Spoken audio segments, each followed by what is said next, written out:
everyone, welcome to Better Earth Now podcast.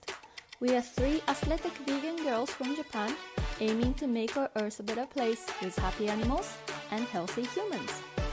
このポッドキャストではスポーティーなビーガンガールズ、萌え、アスカ、カホの3人が環境社会問題、ビジネスフィットネス、健康瞑想、生理、子育てなどさまざまな話題や課題について力強く美しく輝きたい女性たちのためにホットな情報をビーガン目線でお届けします。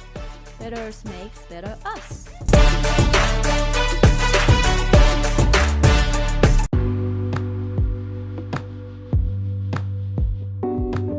Hi everyone, in today's episode we welcome sustainable life creator and model Miyu. She is also known as Tokyo Vegan Girl on Instagram, and she has been working with various social issues since 2016. Through SNS, she creates content that makes people rethink their day-to-day life choices and guides people more towards sustainable and ethical lifestyle, including veganism. She also does PR, modeling, and talks in events. 日本語でポッドキャストを聞かれている皆さんにお知らせです。今回のエピソードより英語と日本語を分けて別々のエピソードで配信していきます。日本語で聞かれたい方は次回のエピソードをチェックしてみてください。Alright then, let's dive into the conversation with Miyu. Enjoy!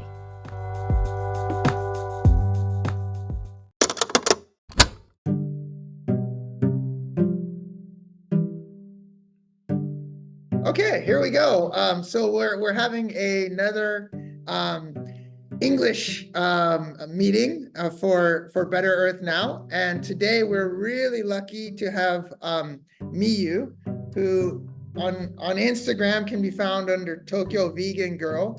I think a lot of our Japanese followers will already know her, and for a lot of the international followers, this will be an introduction. So welcome, Miyu. Hi. よろしくお願いします。So we'll start by basically just a kind of open-ended question, just kind of asking you about your journey to become vegan and kind of how that happened, and maybe you can tell the audience a little bit about your, personal story. Okay. So I became fully vegan, I think 7 years ago, right after I came back to Japan from Indonesia. So because of my dad's work, I used to live in Indonesia from when I was 16 or 17 to when I graduated high school, actually. That was 2015 when I heard the word vegan for the first time ever, because in Japan there weren't even vegetarian at all living in Japan, or not anyone I knew were doing anything like that. So in the school I went, that was international school, all of a sudden 2 teachers and one of my friends turned vegan. Wow. In 2015 or 14, and I was like, what is even that? Because I wasn't really familiar to vegetarian, right? So I didn't know the difference or anything, and all I understood was they don't eat meat at the first, and then eventually found out that they avoid milk products like egg and everything else. And I started to wonder why, because when we go out and stuff, hang out, and we go to restaurants, and one of my friends would say no to most of the things. And even I bring some stuff like souvenirs from Japan, and she would be like, oh, sorry, I can't eat this, which she used to do. So I started to question, there has to be a reason, right? And also I respect the way she thinks and as a person. So I just thought I wanted to know more about it, and then started to do little research on veganism. And also I was just I was in school, so I was spending every day with the teachers and my friend, right? So I see what they eat and I would like ask them to give me some because I was like, what is that? What can you eat and what can you not eat? Yeah. Right. And I was like, oh, okay, it's not bad at all. And then but I used to really love eating animal products. Like I was a like steak freak and like sushi lover and cheese, you know, and everything. So I was doing the completely opposite diet for most of my life back then. So I didn't want to stop eating it because I didn't know like too much detail about why people go vegan. So, and also I felt like if I go into too deep, I would had to like stop doing everything I was able to do. Kind of feeling. Once you know you can't go. Yeah, right. So, right. Yeah. And I think it took about a year-ish to give up on meat and fish. Oh, actually, meat and dairy products and egg at the first, because like at one point I was like, okay, I know too much now. I feel like I can't eat them anymore. I'm gonna go vegan for a while. Let's see. But I love animal products, so I don't even know how long it lasts and stuff.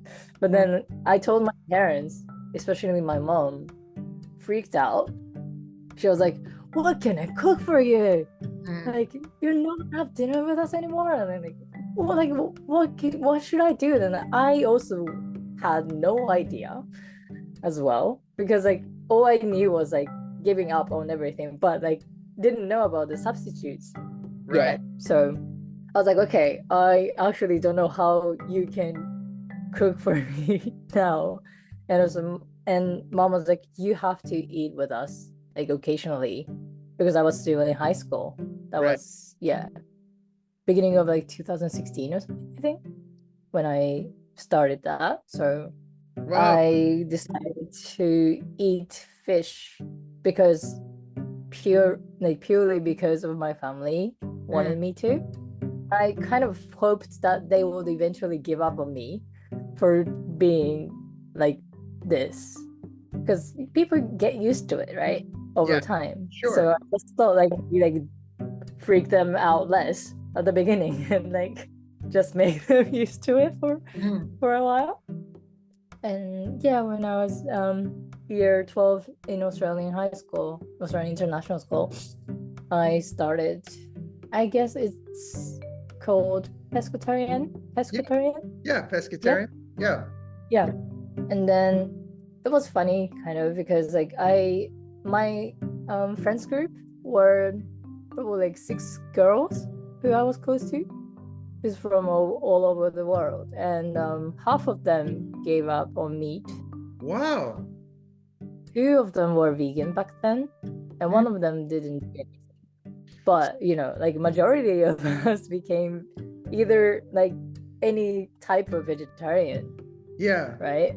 I want to follow. So one of the things you said, hey, once you don't want to look in, it's a common theme myself as well. Like you don't want to look into something because then you can't go back. And I always make the joke, like, when people, if they ever ask, oh, hey, why? And if I mention about the treatment of animals, if they ever look surprised, I always say, hey, we know. Like if I said, there's I don't know, there's thousands of aliens living among us or something that's really crazy, everybody knows, hey, this is insane. But if I say the treatment of the animals that we eat is unbelievably cruel, and if you looked into it, you would realize that you never get pushback because everybody already kind of knows, and they love the taste, and so they try to avoid it.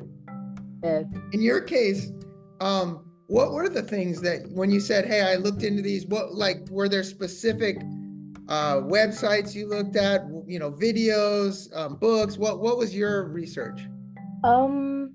I actually don't remember. And also like I told you that there were 3 people around me who went vegan back then, right? So the girl who was my friend, was because animal rights. She was doing it, and one of the teachers were having skin problem, and she wanted to treat that, so she turned vegan. And my homeroom teacher became vegan because for environment.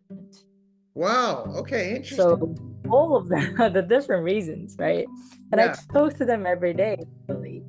And like, even though I didn't really want to hear anything, I could, listen to some stories that they are talking about, and like some news. Oh, hey, like egg might cause heart attack or like something like that. And the meat is like heavily environmental unfriendly and all the kind of stuff. And so it wasn't like one reason, like one of the things that people usually start. It was everything. Okay. That was quite convincing that like they all had the different reasons to start, and like I felt like if you are doing it for so many reasons, then why you I think I was kind of led to that. Yeah, that's great. Yeah, because everybody has a different journey in life and also in this kind of choice. So I remember when you came and stayed in Okinawa, you said you hadn't really shown any, we took you to where the pigs were, and you hadn't really shown that kind of footage because you have a really people love your content and love what you put out. And in my case, I always say something weird, which is if you were 100% proved to me that I was going to die 3 years younger by being vegan, which I totally don't think will happen, especially to eat. But if you said, look, I have a crystal ball and I know that you're going to die 3 years younger, I would still do it for the animals. But in your case, you had this kind of like broad spectrum of people that, it was health, it was environment, it was one animal rights. I guess now I want to move to a next question, because we always try to relate this global to Japan.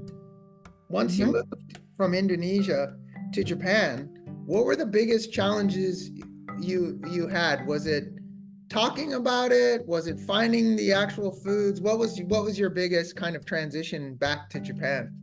Okay. Finding food was tough because it was 2017, which is like 7 years ago. Yeah.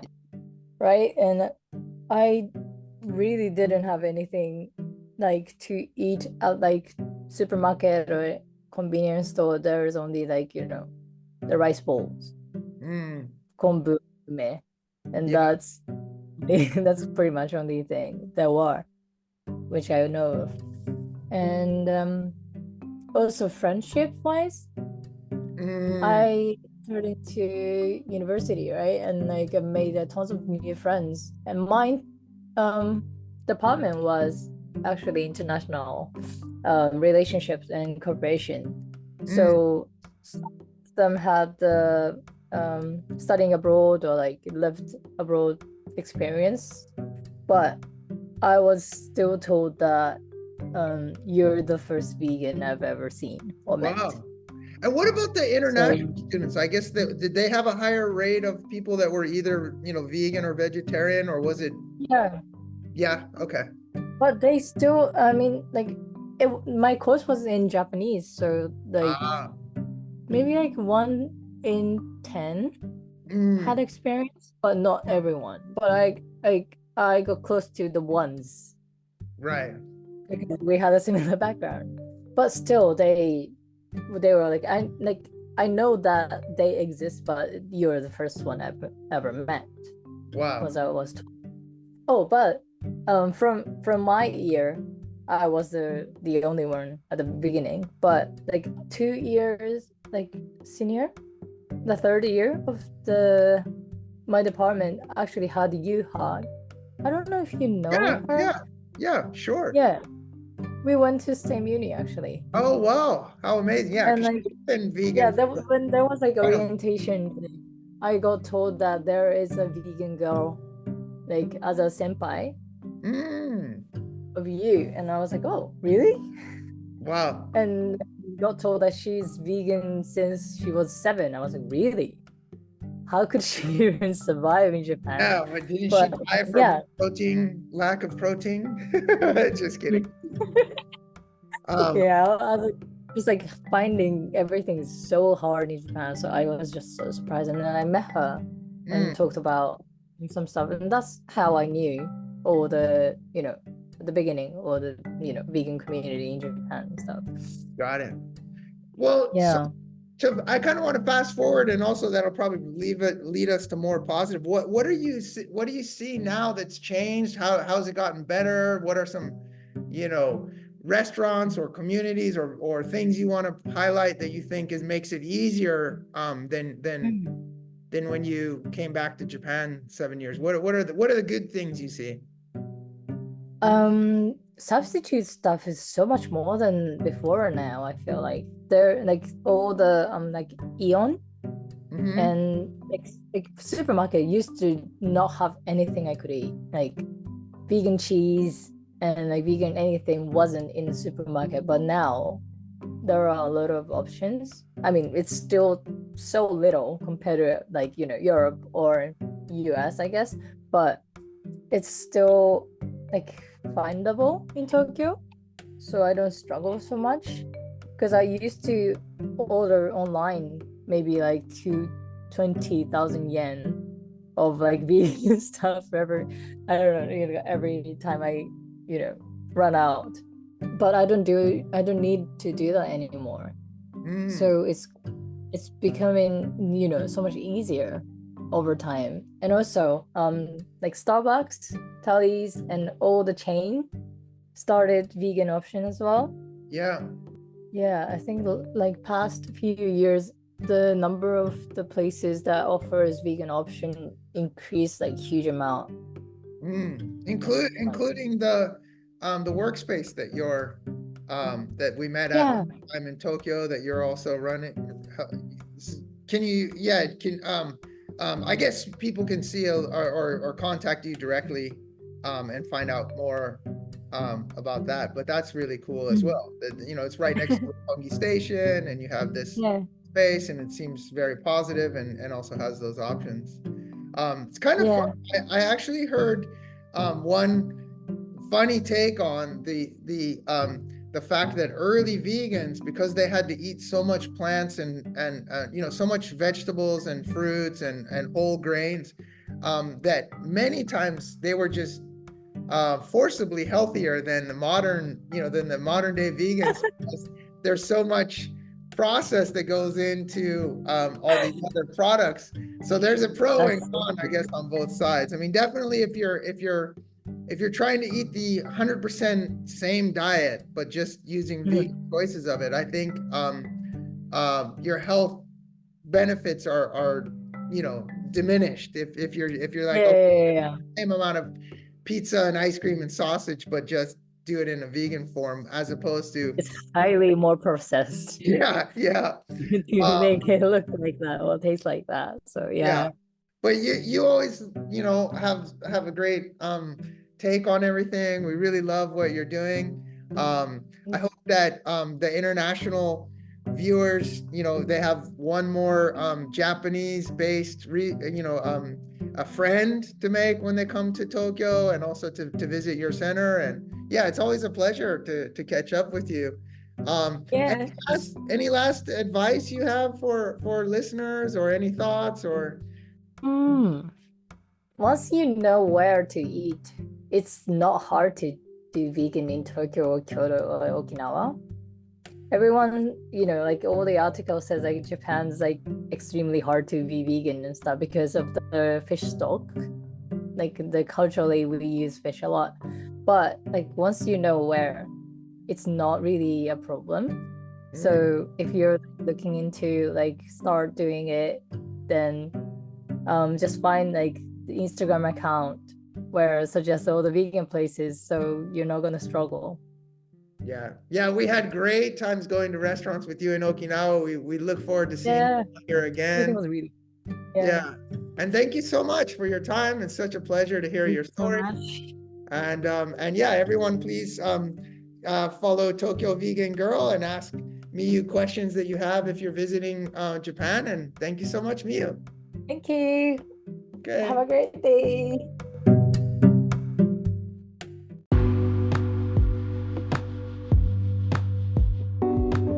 So, you have listened to the conversation with Miyu and Eric. I really hope you enjoyed hearing this interview. If you enjoyed this episode, give us a rating and a follow on the podcast platform you're listening to. It means so much to us and it will help the others to find this podcast easily. We also share a lot on social media like Instagram and Facebook, so don't forget to check it out for announcements of giveaways and events and more. You will find the links to Miyu's Instagram account and her YouTube channel on the show notes, so go ahead and follow her if you want to know more about her. If you have any questions, feedback, guest requests, don't hesitate to email us to this very address, betterearthn@gmail.com. Big thanks to our guest Miyu and the interviewer Eric, and most importantly, thank you very much for listening and see you next time. Bye bye.